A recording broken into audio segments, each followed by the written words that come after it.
Second day of the Vasa, 17th of July 2011, and we come to the second night of the talks on the Digha Nikaya. Now we come to Sutta number 2, Samannaphala Sutta. Samanna means recluse or ascetic, a renunciant. Phala means fruits. So the fruit of the renunciant life, you can say, the fruits of the homeless life. Thus have I heard. Once the Lord was staying at Rajagaha in Jivaka, Kumarabacha's mango grove, together with a large company of some 1,250 monks. And at that time, King Ajatasattu, the Putta of Magadha, having gone up to the roof of his palace, was sitting there surrounded by his ministers. On the 15th day, fast day, the full moon of the 4th month called Kamudi, and the King Ajatasattu on that fast day gave vent to this solemn utterance: "Delightful, friends, is this moonlit night. Charming is this moonlit night. Auspicious is this moonlit night. This moonlight night. Can we not today visit some ascetic or Brahmin to visit whom would bring peace to our heart?" I stop here for a moment. This King Ajatasattu, he killed his father because he wanted to become a king. He could not wait. So after that, his mind was very troubled. Night after night he could not sleep. So he thought it'd be good if he could visit some renunciant and that might give him some peace of heart. Because he killed his father, his vipaka was that he was also killed by his son, and that happened for a few generations. Then one minister said to King Ajatasattu, "Sire, there is Purana Kassapa who has many followers, a teacher of many, who is well known, renowned, the founder of a sect, highly honored by the multitude, of long standing, long since gone forth, aged and venerable. May your majesty visit this Purana Kassapa. He may well bring peace to your majesty's heart." At these words, King Ajatasattu was silent. Another minister said, "Sire, there is Makkhali Gosala who has many followers, etc. He may well bring peace to your majesty's heart." At these words, King Ajatasattu was silent. Another minister said, "Sire, there is Ajita Kesakambali, etc., etc." In the same way, we praise Ajita. At these words, King Ajatasattu was silent. Another minister said, "Sire, there is Pakudha Kaccayana, etc., etc." At these words, King Ajatasattu was silent. Another minister said, "Sire, there is Sanjaya Belatthaputta, etc., etc." At these words, King Ajatasattu was silent. Another minister said, "Sire, there is the Nigantha Nataputta who has many followers, a teacher of many, who is well known, etc., etc., aged and venerable. May your majesty visit the Nigantha Nataputta. He may well bring peace to your majesty's heart." At these words, King Ajatasattu was silent. Stop here for a moment. These are the various ascetic, these external ascetic leaders who were very famous during the time of the Buddha, and they were famous before the Buddha was enlightened, before the Buddha was known. So they already had an established reputation, but the king was not interested in them. All this time, Jivaka Kumarabacha was sitting silently near King Ajatasattu. The king said to him, "You friend Jivaka, why are you silent?" And he said, "Sire, there is this blessed Lord, Arahant, Sammasambuddha, staying in my mango grove with a large company of some 1,250 monks. And concerning the blessed Gautama, this fair report has been spread about. This blessed Lord is an Arahant, a fully enlightened Buddha, Sammasambuddha, endowed with wisdom and conduct, the well-farer, knower of the worlds, incomparable trainer of men to be tamed, teacher of gods and humans, enlightened and blessed. May your majesty visit the blessed Lord. He may well bring peace to your majesty's heart." And the king said, "Then Jivaka, have the riding elephants made ready." "Very good, sire," said Jivaka. And he had 500 she-elephants made ready, and for the king, the royal tusker. Stop here for a moment. This Jivaka Kumarabacha is the personal physician of the king. In the Vinaya books, there is a story. There is the real story how he became the king's physician. Then he reported, "Sire, the riding elephants are ready. Now is the time to do as your majesty wishes." And King Ajatasattu, having placed his wives each on one of the 500 she-elephants, mounted the royal tusker and proceeded in royal state, accompanied by torch-bearers, from Rajagaha towards Jivaka's mango grove. Stop here for a while. You see this, here the king is going out, and 500 of his wives are following him. This reminds us of the Deva. Deva in heaven, they are supposed to have at least 500 wives each. So this king, his karma is quite good. And when King Ajatasattu came near the mango grove, he felt fear and terror, and his hair stood on end. And feeling this fear and the rising of the hairs, the king said to Jivaka, "Friend Jivaka, you are not deceiving me. You are not tricking me. You are not delivering me up to an enemy. How is it that from this great number of 1,250 monks, not a sneeze, a cough, or a shout is to be heard?" Stop here for a moment. So this king, because he heard Jivaka say there are 1,250 monks staying there, but when he came, he found you are so silent, and he became very suspicious. He thought it's a trap to kill him. "Have no fear, your majesty. I would not deceive you or trick you or deliver you up to an enemy. Approach, sire, approach.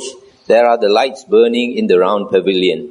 So King Ajatasattu, having ridden on his elephant as far as the ground would permit, alighted and continued on foot to the door of the round pavilion. Then he said, "Jivaka, where is the Lord?"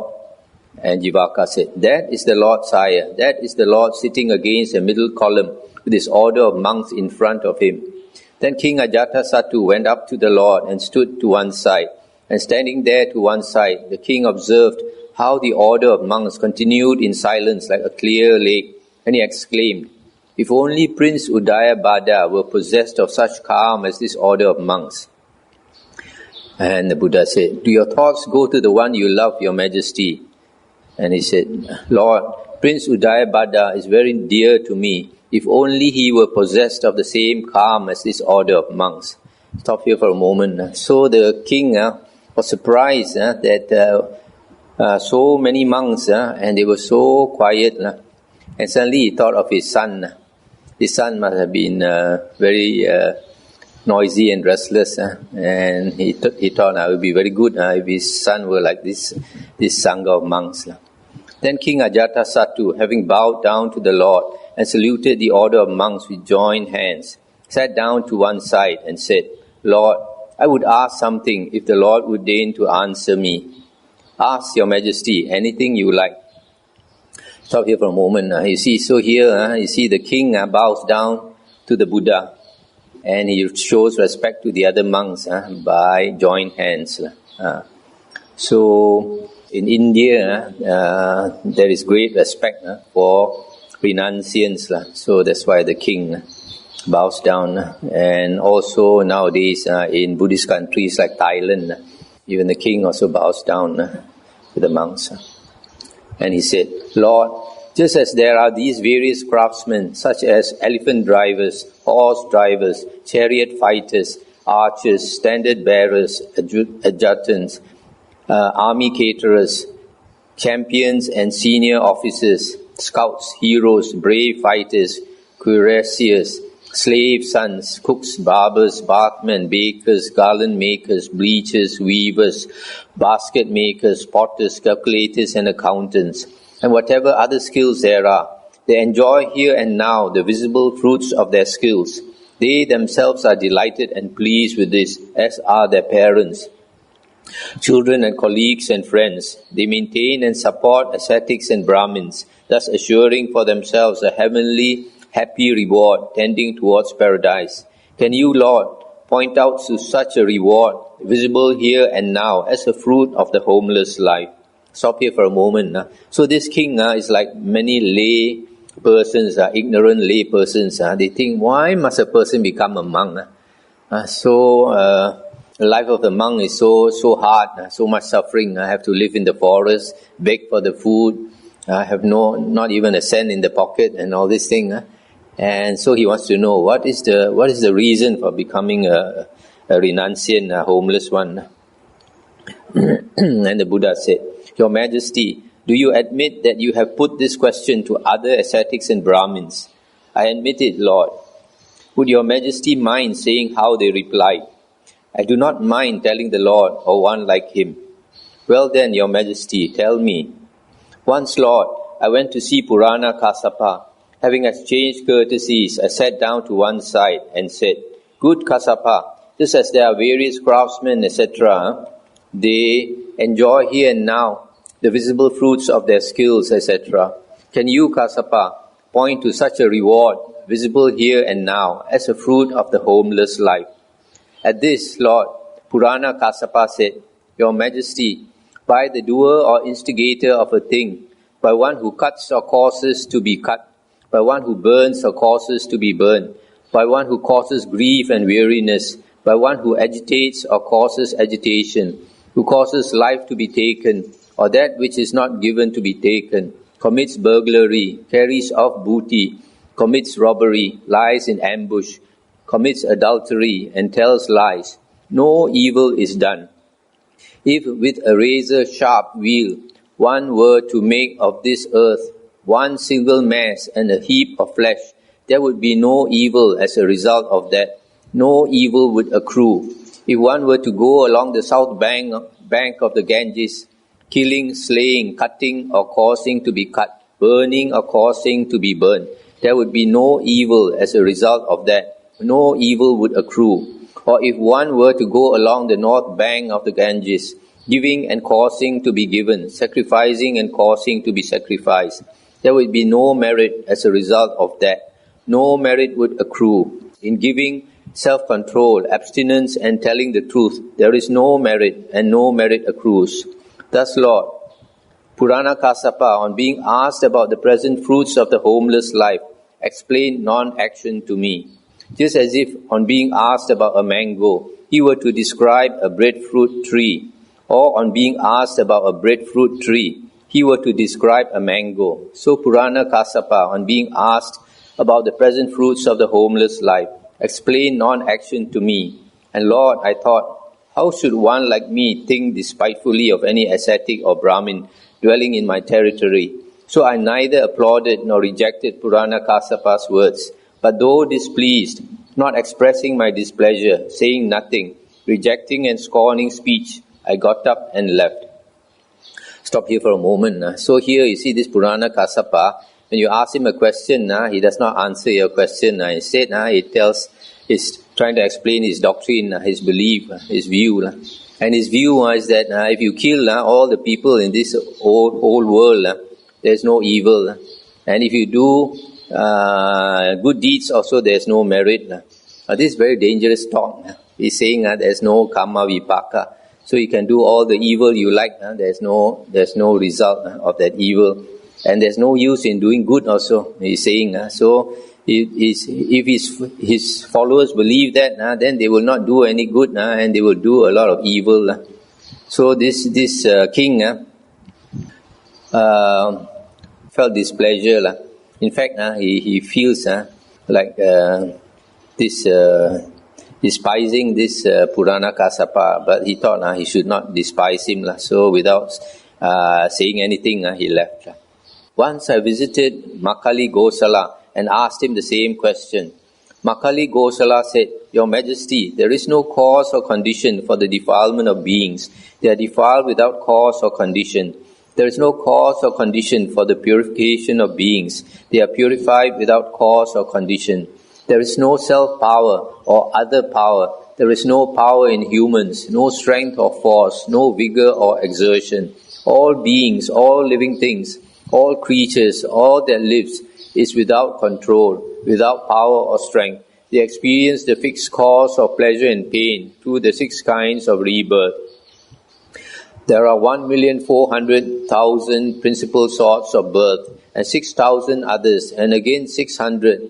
There are 500 kinds of karma, or 5 kinds, and 3 kinds, and half karma, 62 paths, 62 intermediary aeons, 6 classes of humankind, 8 stages of human progress, 4,900 occupations, 4,900 wanderers, 4,900 abodes of nagas, 2,000 sentient existences, 3,000 hells, 36 places of dust, 7 classes of rebirth as conscious beings, 7 as unconscious beings, and 7 as beings freed from bonds, 7 grades of devas, men, goblins, 7 lakes, 7 great and 7 small protuberances, 7 great and 7 small abysses, 7 great and 7 small dreams, 8,400,000 aeons, during which fools and wise run on and circle round till they make an end of suffering. Therefore, there is no such thing as saying, by this discipline or practice or austerity or holy life, I will bring my unripened karma to fruition, or I will gradually make this ripened karma go away. Neither of these things is possible, because pleasure and pain have been measured out with a measure, limited by the round of birth and death. And there is neither increase nor decrease, neither excellence nor inferiority. This as a ball of string, when thrown, runs till it is all unravelled. So fools and wise run on and circle round till they make an end of suffering. Thus, Makkhali Gosala, on being asked about the fruits of the homeless life, explained the purification of the round of birth and death to me. So I neither applauded nor rejected Makkhali Gosala's words, but got up and left. Stop here for a moment. So here this Makkhali Gosala is saying, everything is destined and there's no use of effort. In the sutta, one of the suttas, the Buddha scolded this Makkhali Gosala and called him a fool, because the Buddha said he's leading people into the woeful plains of rebirth. Once I visited Ajita Kesakambali and asked him the same question.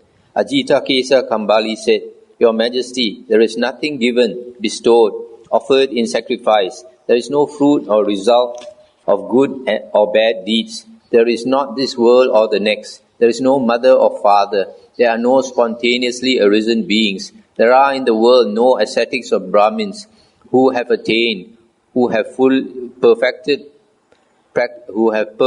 practiced, who proclaim this world and the next, having realized them by their own super knowledge. This human being is composed of the 4 great elements, and when one dies, the earth part reverts to earth, the water part to water, the fire part to fire, the air part to air, and the faculties pass away into space. They accompany the dead man with 4 bearers and the bier as 5th. Their footsteps are heard as far as the cremation ground. There the bones whiten, the sacrifice ends in ashes. This is the idea of a fool to give this gift. The talk of those who preach a doctrine of survival is vain and false. Fools and wise at the breaking up of the body are destroyed and perish. They do not exist after death. Thus Ajita Kesakambali, on being asked about the fruits of the homeless life, explained the doctrine of annihilation to me, and I got up and left. Stop here for a moment. So here you find this Ajita Kesakambali, he has wrong view and does not believe in karma, does not believe there are other planes of rebirth, does not believe that there are holy men, and he says when beings die, there is nothing left. Everything is destroyed. No more existence. So he's an annihilationist. So he's another famous teacher. When being asked a question, he talks about something else. Once I visited Pakudha Kaccayana and asked him the same question. Pakudha Kaccayana said, Your Majesty, these 7 things are not made or of a kind to be made, uncreated, unproductive, barren, false, stable as a column. They do not shake, do not change, obstruct one another, nor are they able to cause one another pleasure, pain, or both. What are the 7? the earth body, the water body, the fire body, the air body, pleasure and pain, and the life principle. These 7 are not made, etc. Thus there is neither slain nor slayer, neither hearer nor proclaimer, neither knower nor causer of knowing. And whoever cuts off a man's head with a sharp sword does not deprive anyone of life. He just inserts the blade in the intervening space between these 7 bodies. Thus, Lord, Pakudha Kaccayana, on being asked about the fruits of the homeless life, answered with something quite different, etc. I got up and left. Sorry for a moment. So here is another foolish teacher saying about 7 things that he thinks exist. Also says there is no karma vipaka. I visited Nigantha Nataputta and asked him the same question.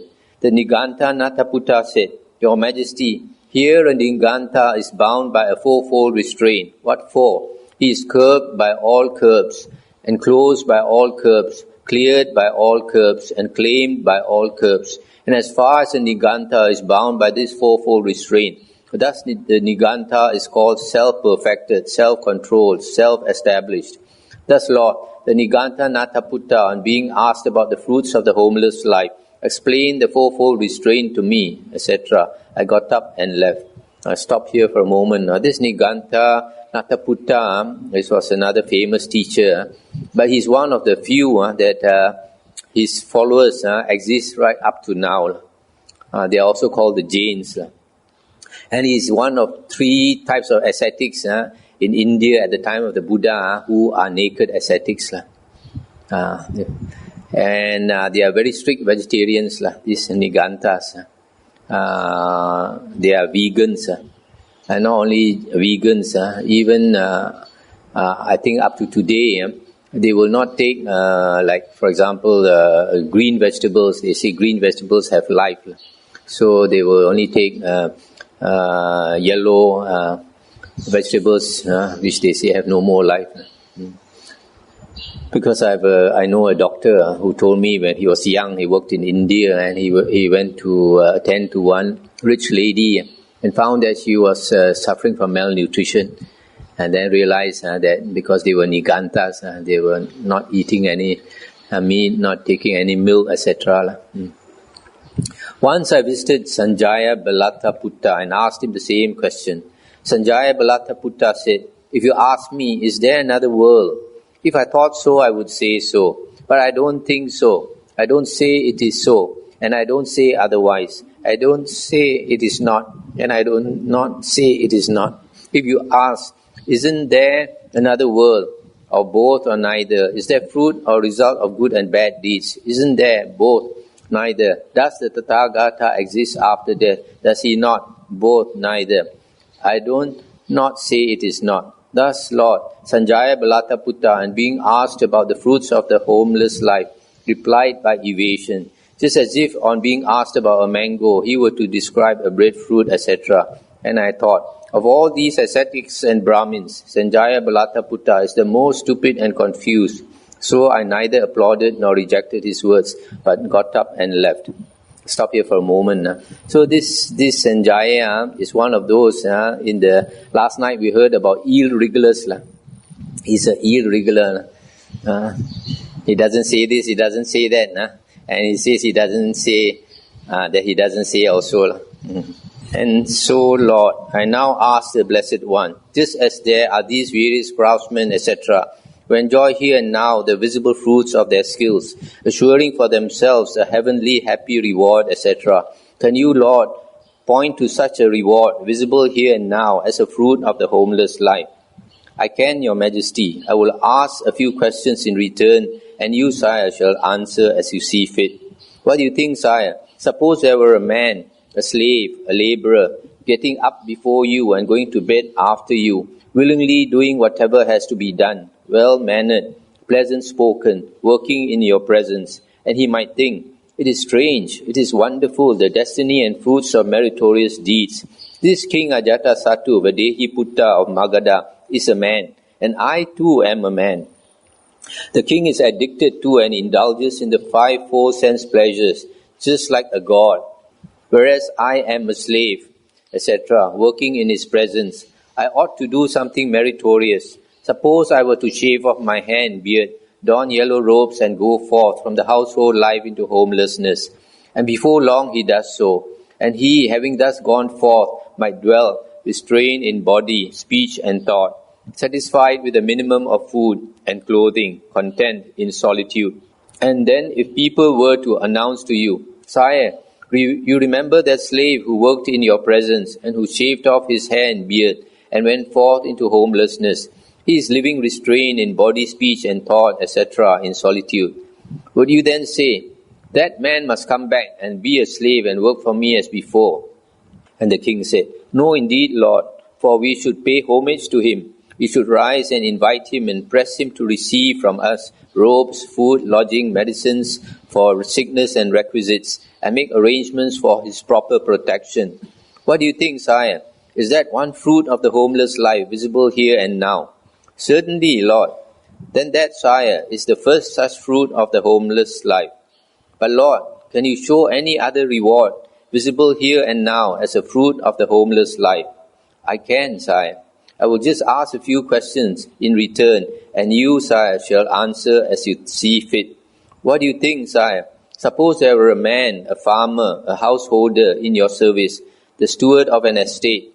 He might think, it is strange, it is wonderful, the destiny and fruits of meritorious deeds. This King Ajatasattu is a man, and I too am a man. The king is addicted to and indulges in the fivefold sense pleasures, just like a god, whereas I am a farmer, the steward of an estate. I ought to do something meritorious. Suppose I were to go forth from the household life into homelessness, and before long he does so, and he, having thus gone forth, might dwell in solitude, etc. And if people were to tell you this, would you then say, that man must come back and be a steward as before? No, indeed, Lord, for we should pay homage to him. We should rise and invite him and press him to receive from us robes, food, lodging, medicines for sickness and requisites, and make arrangements for his proper protection. What do you think, Sire? Is that one fruit of the homeless life visible here and now? Certainly, Lord. Then that, Sire, is the second such fruit of the homeless life. Let's stop here for a moment. So here you see the Buddha is asking the king, suppose you have a slave or a farmer working for you, and then suddenly one day he decides to become a renunciant. Will you call him back to work for you? The king said, no. He's really practicing as a renunciant, restrained in body, speech and thought. Then the king said we would press him to receive requisites from us and protect him properly and even pay respect to him. So you see, Buddha very quickly shows to the king this is a simple fruit of the homeless life. Once a person becomes a monk, even he's as low as a slave, but when he becomes a monk, even the king also pays homage to him. So it's so obvious that there's such a great benefit of becoming a renunciant. But Lord, can you show me any other reward visible here and now as a fruit of the homeless life that is more excellent and perfect than these? I can, Sire. Please listen, Your Majesty. Pay proper attention and I will speak. Yes, Lord, said King Ajatasattu, and the Lord went on. Your Majesty, it happens that a Tathagata arises in the world, an Arahant, Sammasambuddha, endowed with wisdom and conduct, wayfarer, knower of the worlds, incomparable trainer of men to be tamed, teacher of gods and humans, enlightened and blessed. He, having realized it by his own super knowledge, proclaims this world with its devas, maras and brahmas, its princes and people. He preaches the Dhamma, which is lovely in its beginning, lovely in its middle, lovely in its ending, in the spirit and in the letter, and displays a fully perfected and purified holy life. This Dhamma is heard by a householder or a householder's son, or one reborn in some family or other. Having heard this Dhamma, he gains faith in the Tathagata. Having gained this faith, he reflects, the household life is close and dusty. The homeless life is free as air. It is not easy living the household life. to live the fully perfected holy life, purified and polished like a conch shell. Suppose I were to shave off my hair and beard, don yellow robes and go forth from the household life into homelessness, and after some time he abandons his property, small or great, leaves his circle of relatives, small or great, shaves off his hair and beard, dons yellow robes, and goes forth into the homeless life. Let's stop here for a moment. So here you see the Buddha says that when an Arahant Buddha arises in the world, then he, having realized with his own super knowledge the state of the world, he proclaims this world with his devas, maras and brahmas, etc. In other words, he teaches the reality about the world because people who are not enlightened, we only understand the world through our six senses, what we see, what we hear, smell, taste, touch, and think. So our understanding is limited by our six senses. Whereas an enlightened person, he has transcended the six senses and using the inner eye of wisdom as well as the heavenly eye, like the Buddha, his third eye or heavenly eye is open and he can see beings that normally we cannot see. So he can see heaven and hell, etc. So he explains all this to us that otherwise we would be ignorant of. And then because he teaches the Dhamma, you see, the Dhamma is heard by a householder or a householder's son. And then having heard the Dhamma, he gains faith in the Tathagata, and then he goes forth. So you see, for a person to understand the Dhamma, he must listen to the Dhamma.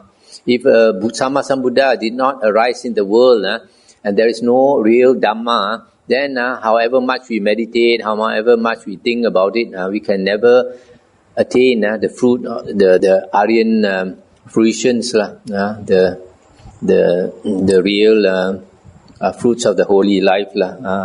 So it is by listening to the Dhamma that we gain faith, and then we decide to practice the holy life. So here you see this person, this lay person, having heard the Dhamma, he thinks as a lay person it's very difficult to practice the holy life. As a lay person, says the family life is close and dusty, whereas the renunciation life is how does he say here? Homeless life is free as air, and so in other words, to practice the holy life only as a renunciant, it is more convenient, more you have more freedom, free as air, freedom to practice the holy life. That's why people go forth.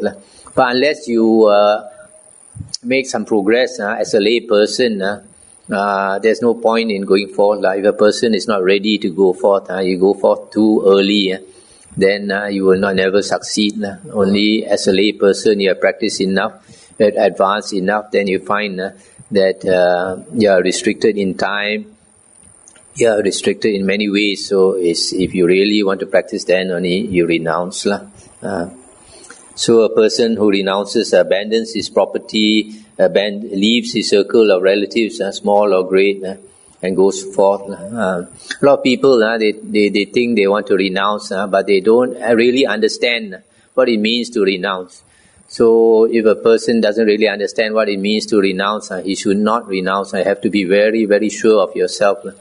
Because when a person renounces, then he has to abandon his property, he has to leave his family, friends and relatives, etc. If you're not ready to do that, then you're not ready to renounce.